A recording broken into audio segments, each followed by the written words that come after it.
Hey everybody, it's James. Welcome to Shakespeare Tuesday.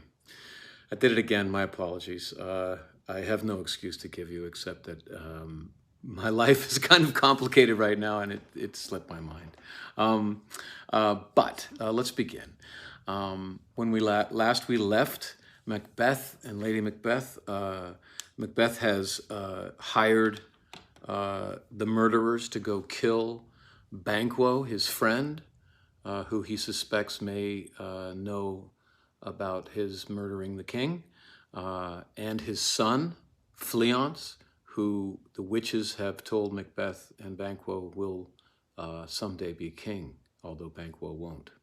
And then we had a scene where it becomes apparent that the two Macbeths are losing each other. Lady Macbeth and Macbeth are losing each other because Macbeth is not sleeping in her bed, in their bed, because he's having trouble sleeping and is having horrible nightmares, and he does not want to tell her about his plans to kill Banquo. He doesn't want to burden her with that, and so they are growing apart, and Lady Macbeth's heart is breaking.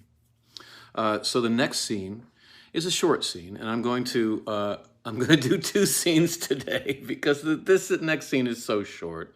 I'll try not to spend too much time on it, but it's the murder of Banquo, and we see the murderers waiting for Banquo.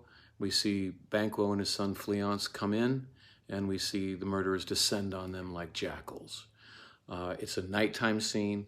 The torches go out during the attack, and in that dark confusion, Fleance escapes, although Banquo is killed. And the murderer's like, whoops, we're going to have to tell Macbeth that we didn't get both of them. That's going to be a problem. And that's pretty much it. The only thing I'll say about this scene, it's a great chance, if you were to do a movie on it, you could have a great chase scene where Fleance is fleeing for his life and shows great moxie and courage and wile and intelligence in order to save his own life. I think that if you were to do a movie of it, you want to punch the action and give some kinetic scenes. Another good scene to do that with would to be instead of the bloody sergeant speech at the very beginning of the play, where Macbeth and Banquo are described as the biggest badasses in Scotland. You could just have a huge scene, a battle scene, where you would show them being the biggest badasses in Scotland.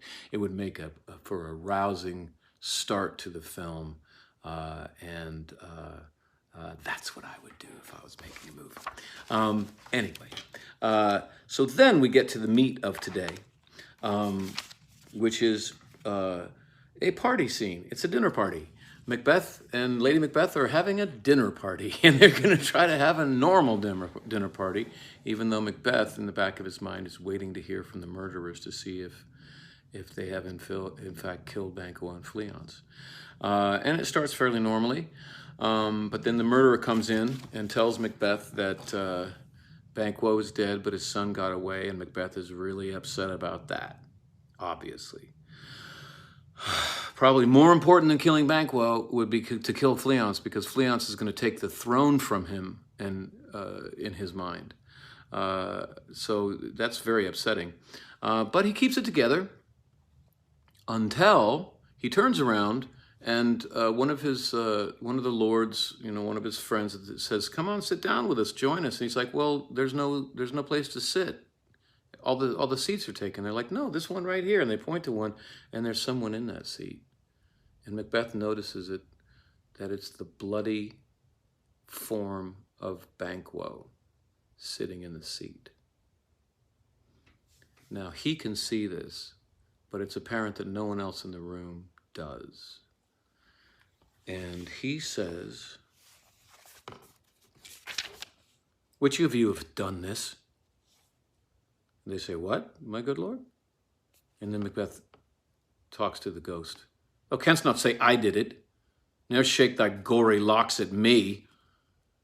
Ross, one of the thanes, says, "Gentlemen, rise, his highness is not well." Lady Macbeth is like, "He's always like this, don't worry about it, it's nothing, everyone keep calm." obviously right now Macbeth is, to Lady Macbeth's eyes, is having like a psychotic break. He's screaming at an empty chair at this point. And then she goes to him, she pulls her husband aside, and she says, "Are you a man?" And again, you could play this as a castrating bitch if you want, but I mean, if my partner in crime starts screaming at an empty chair in front of all the people that we don't want anyone to know anything's going on, I am going to say something like, "What is wrong with you?" She says, "Are you a man?" Back in those times, "Are you a man?" is like, "What's wrong with you?" And he says, "I, and a bold one, that dare look upon that which might appall the devil." And she says, this is the same stuff you've been pulling before. This is this air-drawn dagger that you thought you saw. This is nothing. You're hallucinating. Calm down. Come back to the table.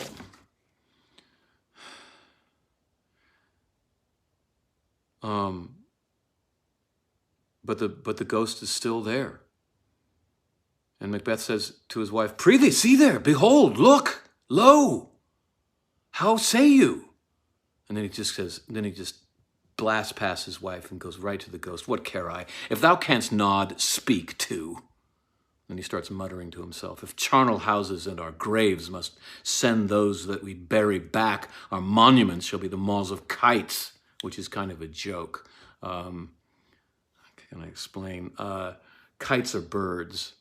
And so if people are going to get out of the graves, he's saying, why do we bother giving them headstones? Because they're just going to be eaten alive by birds anyway. It's a really dark joke, one which I love. And Lady Macbeth goes back to him. He's like, what? Quite unmanned in folly? Macbeth says, "If I stand here, I saw him." Lady Macbeth says, "Fie for shame." Macbeth is still ranting. "Blood hath been shed ere now. In the olden time, ere human statute purged the gentle wheel. Aye, and since too, murders have been performed too terrible for the ear.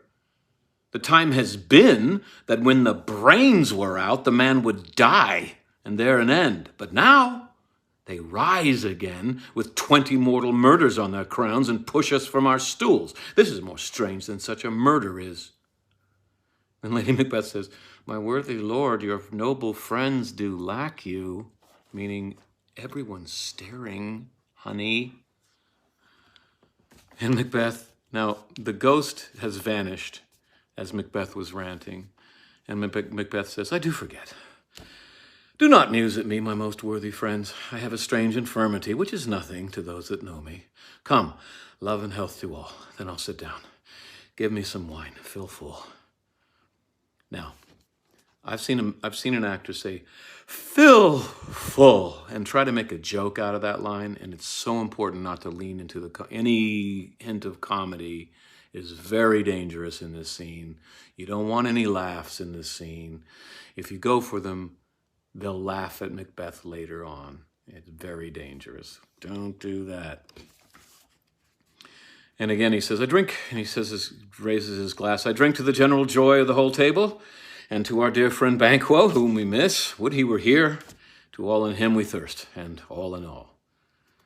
And again, you don't want to try to get a laugh when he toasts Banquo. You can get a laugh there if you want it, but I got to tell you, you don't want it.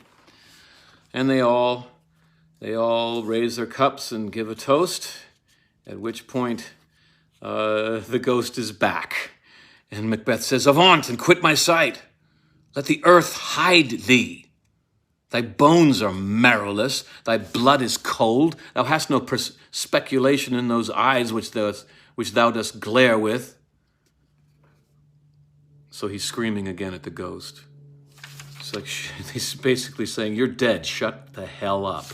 Don't talk to me." So Banquo is saying things to Macbeth that only Macbeth can hear, and the audience can't even hear. Stuff like, "You killed me, you bastard," I imagine. Lady Macbeth is still trying to keep the peace. She's saying to the lords, "Think of this, good peers, as a thing of custom. 'Tis no other, only it spoils the pleasure of the time." And Macbeth, at this point, this is the time when you can either get laughed at or you can do something better.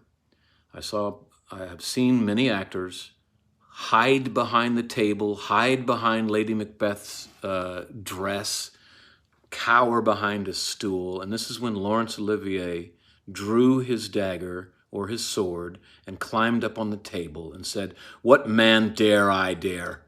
And he starts screaming at the ghost.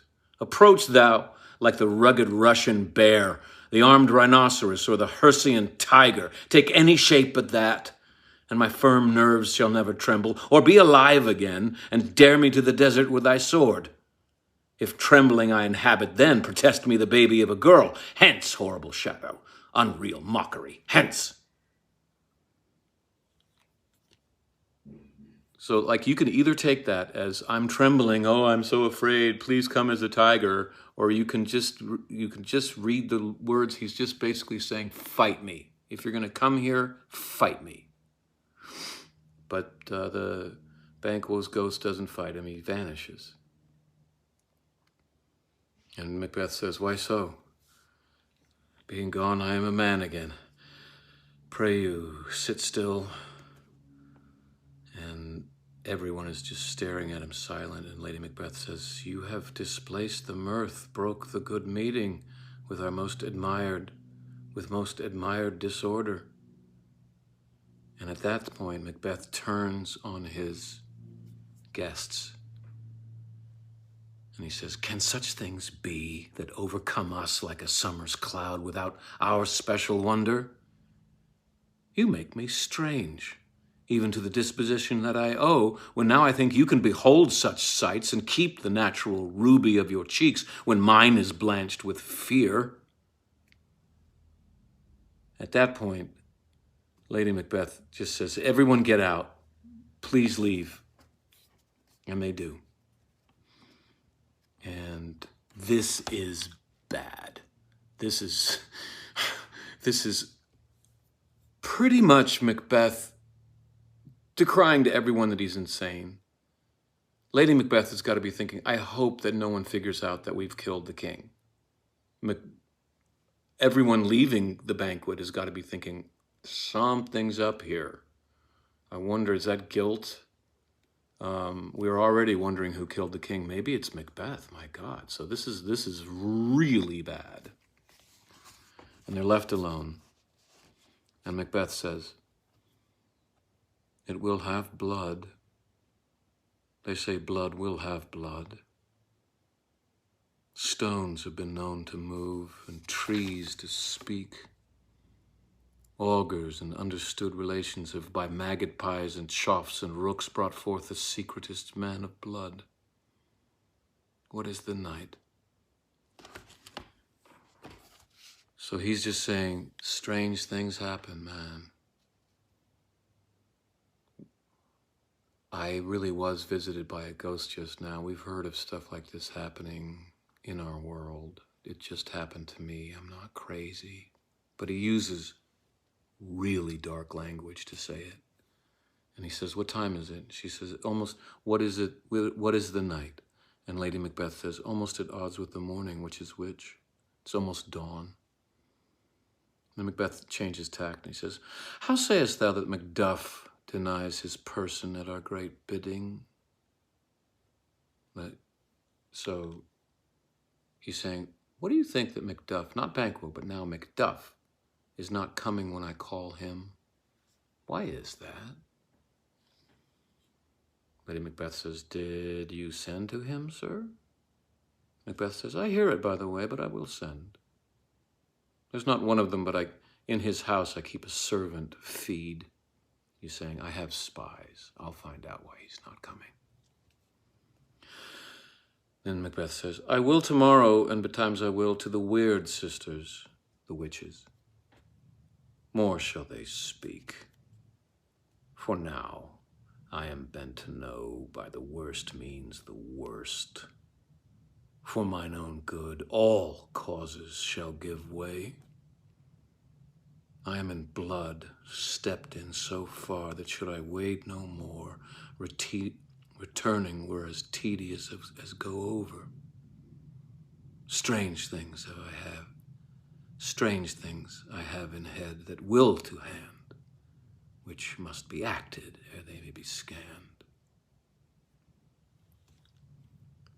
So he's saying, I'm going to go visit the witches, and I don't care what the cost is.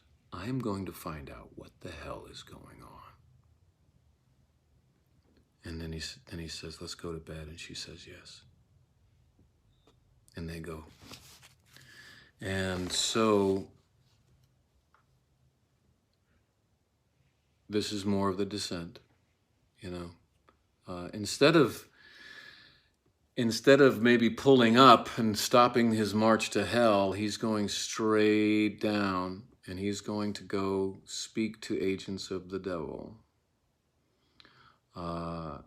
And he doesn't care what happens. He is going to find out how much danger he's in. What is this thing going on with Banquo? And Lady Macbeth is more and more convinced that her husband is becoming unhinged. And it's a very dark moment. And the audience can tell this is not going to end well. And it ain't. So until next time, guys. Bye.